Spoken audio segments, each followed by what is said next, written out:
Tony, I want to start with you and your reaction when you read what the president wrote this morning about LeVar Ball. What is it about LeVar Ball that bothers the president so much? Is it what he said, or, as some are alleging, how he looks? Both. So, first of all, his father is a tall, black man, and I think Trump is half awed and half frightened by black people.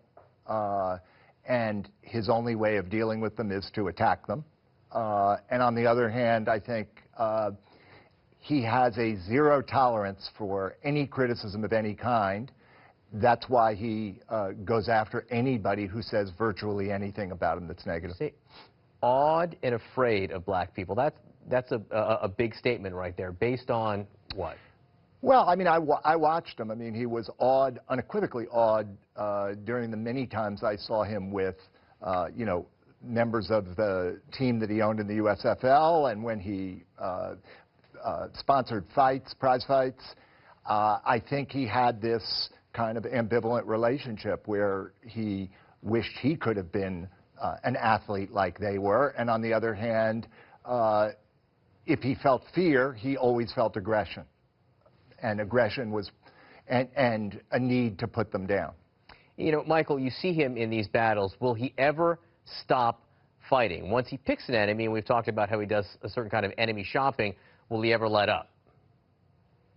Well, he does shop for enemies. I think what Tony said was correct, that there are these dual motivations on his part.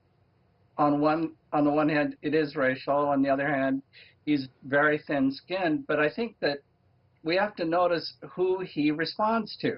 And he will go after someone who he can frame perfectly, often for his base. So in this case, this is yet another member of the black community, also someone connected to the world of sports.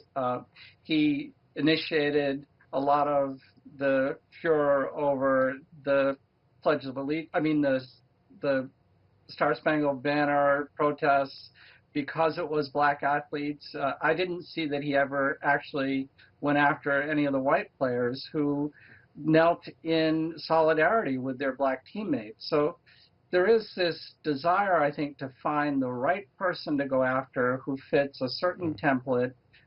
He doesn't go after little guys who happen to be white. I've noticed that. He kind of leaves those folks alone, and if he can pick out a target who is different from him and whom his base may also resent, that's the person he'll go after. During the campaign, I mean, he went after Jeb Bush plenty. I mean, it was low-energy Jeb, and, you know, Rand Paul, he said, was funny-looking. There was lying Ted Cruz, and then, of course... These were people he was running against for president. Okay, but it was in a setting where he talked about them, and they weren't African-American, so that was, you know, a bit of another thing. I want to ask about the Trump brand, if I can, because we learned tonight that the Trump organization is severing ties, or being severed, with the Trump Soho, a hotel downtown, ostensibly because the deal's not going the way they want it to right now. And it just does beg the question, do you think that the Trump brand has suffered? Does this show that the brand, as a business, has suffered during the presidency? Well, I mean, I think there's no question that it's suffered and that it's been split down the middle,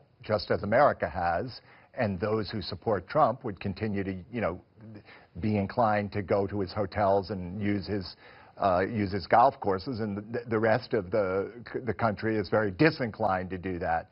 You know, what I'm actually really struck by about Trump is how aggressively he's moved toward kind of an authoritarian perspective. The biggest fear I have is not whether he tweets about people, but it's about whether he moves in the direction of a dictator. You know, I have a dance teacher, his name Dmitry, who is Russian, and he's my touchstone. And he refers to Trump as a kind of poor man's Putin. And you know, Trump, I think, models himself after Putin. And the problem is that we don't have anybody to model ourselves after in this country right now. You need people to idealize. You need role models. And you watch what's happening, I think, especially to the male psyche right now, in the absence of anything that you can idealize, and it's troubled and scary and frightening. Tony Schwartz, Michael D'Antoni. Let me just say happy Thanksgiving, completely in a vacuum of anything else going on around us. Thank you, gentlemen, for being with us. I appreciate it. Thanks, John.